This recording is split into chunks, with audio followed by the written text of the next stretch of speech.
কেইদিনমান আগতে তেওঁলোকৰ যি একপক্ষীয় যুদ্ধবিৰতি আছে তাক তৃতীয়বাৰৰ বাবে বৃদ্ধি কৰিছে।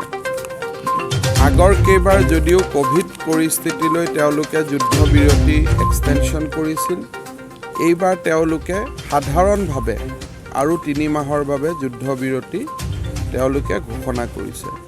মই স্বাভাৱিকভাৱে আলফাৰ এই সিদ্ধান্তক স্বাগতম জনাইছোঁ আৰু মই ভাবোঁ যে লাহে লাহে এই ধৰণৰ কনফিডেন্স বিল্ডিং মিজাৰৰ জৰিয়তে লাহে লাহে আলোচনাৰ পথো প্ৰশস্ত হ'ব। আলফাৰ লগত যিটো এক্সটেণ্ড কৰিলে বা এই গোটেই প্ৰক্ৰিয়াটোত আপোনাৰ দৃষ্টিত কেনেকুৱা চাওক, মই এইটো পজিটিভ বুলি ক'ম, কিন্তু এইটো ঠিক যে যিহেতু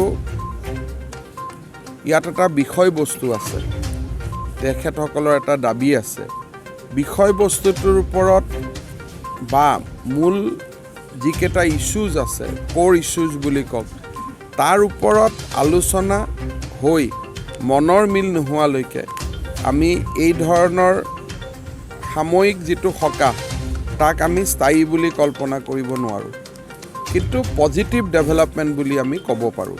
গতিকে মই ভাবোঁ যে ক'ৰবাত নহয় ক'ৰবাত ক'ৰ ইছ্যুৰ ওপৰত এটা আলাপ আলোচনা হ'ব লাগিব।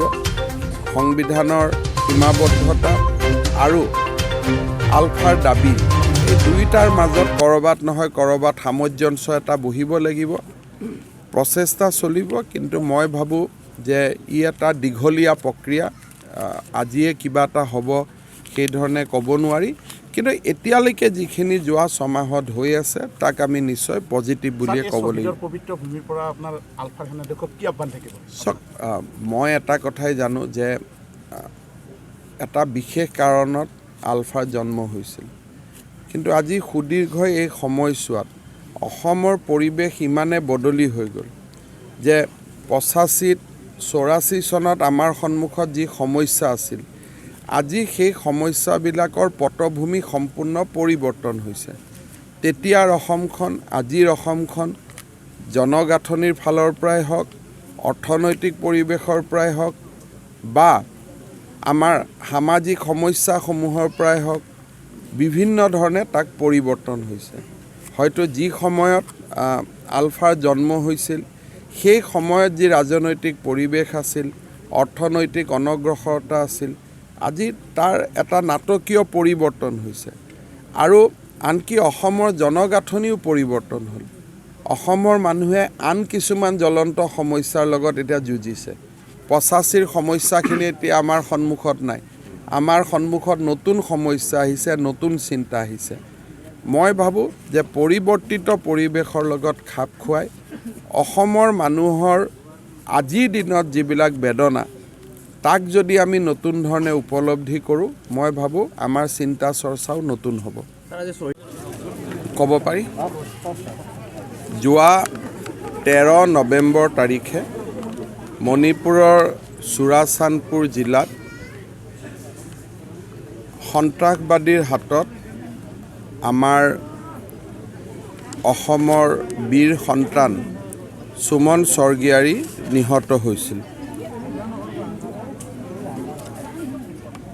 আমি সকলোৱে জানো যে 13 নৱেম্বৰত এটা বিশেষ সন্ত্ৰাসবাদী সংগঠনে অতি নিৰ্দয়ভাৱে এম্বুছৰ জৰিয়তে 7জনকৈ অসম ৰাইফলছৰ জোৱানক আঘাত কৰিছিল, আক্ৰমণ কৰিছিল আৰু কৰ্ণেল বিপ্লৱ ত্ৰিপাঠী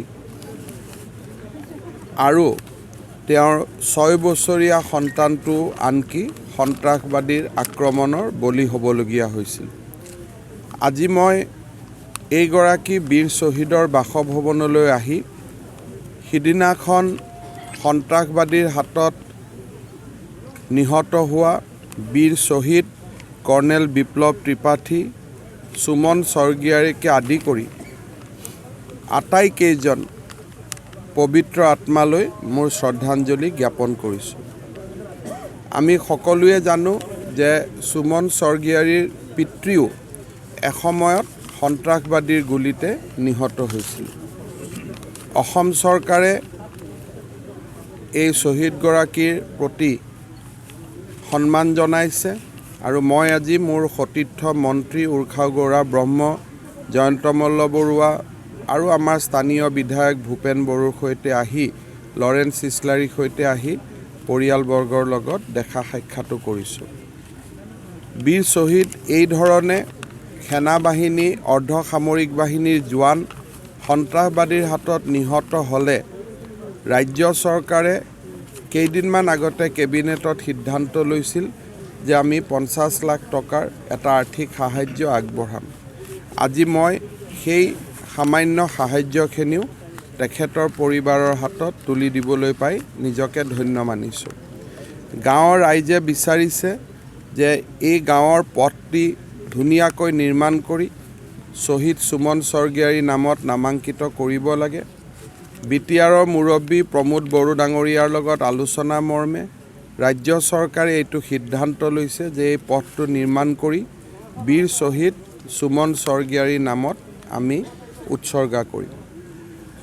পৰিয়ালৰ লগত আৰু কি ধৰণে আমি পৰিয়ালটোক সহায় কৰিব পাৰোঁ সেই বিষয়ে আমি ব্যৱস্থা ল'ম আৰু আপোনালোকক সেই বিষয়ে জনাই থাকিম।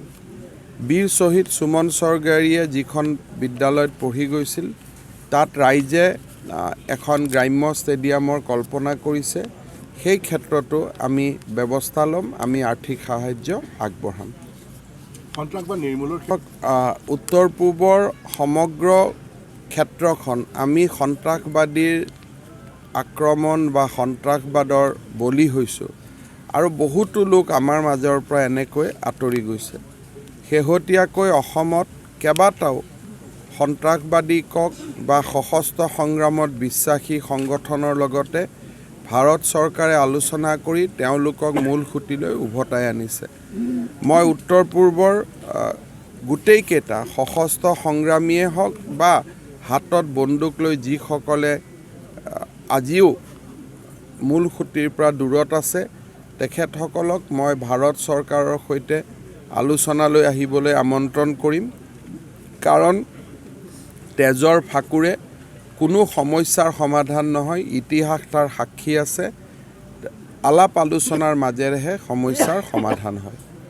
সেই সমস্যা আছে যে পৰিয়ালটো এটা কৰ্মসংস্থাপন বিচাৰে, কিন্তু বৰ্তমান দুয়োজনী ছোৱালী নাবালিকা হৈ আছে বা হায়াৰ ছেকেণ্ডেৰীত পঢ়ি আছে। মই তেখেতৰ পত্নীৰ লগত কথা পাতিছোঁ, ছোৱালীকেইজনী ভাল কৰি পঢ়ক। বৰ্তমান শ্বহীদগৰাকীৰ পত্নীও এটা কৰ্মসংস্থাপনৰ কথা, ছোৱালীজনী যি আছে, যি হ'ব গাঁৱৰ ওচৰে পাঁজৰে হ'ব লাগে। গতিকে মই বিটিআৰৰ মুৰব্বী প্ৰমোদ বড়োৰ লগত আলোচনা শেষ প্ৰশ্ন, সন্ত্ৰাসবাদৰ বিৰুদ্ধে প্ৰয়োজন হোৱা পক্ষে চৰকাৰ কিমান কঠোৰ হ'ব? কাৰণ আজি মই কঠোৰৰ কথা অসমৰ প্ৰেক্ষাপটত ক'ব খোজা নাই, কিয় যে অসমত বৰ্তমান কথাটো হৈছে পজিটিভ। কাৰণ বড়ো সমস্যা নোহোৱা হ'ল, কাৰ্বি সমস্যা নোহোৱা হ'ল, অকল আলফাৰ সমস্যা সমাধান বুলি ক'লে আমাৰ সন্মুখত সমাধান নাই। আলফাৰো দৃষ্টিভংগী আজিৰ দিনটোলৈকে, অহাকালি মই কি হয় ক'ব নোৱাৰোঁ, আজিৰ দিনটোলৈকে ইতিবাচক। গতিকে মই এনেকুৱা শব্দ কিছুমান প্ৰয়োগ কৰিব খোজা নাই যিয়ে নেকি মানুহৰ মাজত ভুল বুজাবুজিৰ সৃষ্টি কৰিব। কিন্তু উত্তৰ পূৰ্বৰ পৰিপ্ৰেক্ষিতত বহুকেইটা সন্ত্ৰাসবাদী সংগঠনে এতিয়াও আলোচনাৰ মেজলৈ অহা নাই আৰু বহুতে আলোচনাৰ মেজলৈ আহিছে। গতিকে মই জেনেৰেলাইজ ষ্টেটমেণ্ট নিদি সুমন স্বৰ্গীয়াৰীৰ হত্যাকাণ্ডৰ লগত যি সন্ত্ৰাসবাদী সংগঠন জড়িত তেওঁলোকৰ বিৰুদ্ধে কঠোৰৰ পৰা কঠোৰতম ব্যৱস্থা ল'বলৈ মই ভাৰত চৰকাৰ আৰু মণিপুৰ চৰকাৰক অনুৰোধ জনাম। Thank you sir.